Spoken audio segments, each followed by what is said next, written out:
Өте дәмді арау тортын дайындаймыз. Сары майымызға сұйық майымызды жұмыртқамызды салып, миксермен жақсылап араластырып аламыз. Оның үстіне қантымызды қосып, қантымыз ерігенше миксерлеп аламыз. Үстіне ұнымызбен ұн қопысқышымызды салып, бір тегіс масса болғанша араластырамыз. Оның үстіне какаоымызды себеміз, тағы да миксерлемен жақсылап араластырамыз.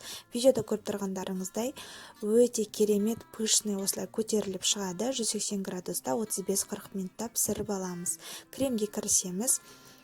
Сливкиімізді жақсылап миксерлеп алғаннан кейін үстіне творожный сырымызды қосамыз. Қою болған кезінде сахарный пудраны қосып, жақсылап бір тегіс масса болғанша араластырамыз. Орео печеньесін өз пакетінде жақсылап езіп, кремге қосамыз. Осындай масса шығады. Менде 2 корж болды, 2-ге бөлдім.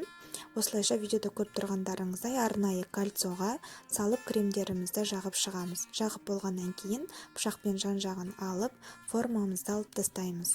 Жан-жағы бір тегіс болу үшін осылайша айналдыра отырып креммен жақсылап жағып шығамыз. Арнайы лопаткамен жан-жағын, одан кейін үст шеткі жағынан ортасына қарай осылайша тегістеп аламыз. Орео печеньесінің ортасында кремді алып тастаймыз. Жан-жағына қойып, өз қалауларыңызша сәндеулеріңізге болады. Осымен торт дайын. Міндетті түрде дайындап көріңіздер, ас болсын.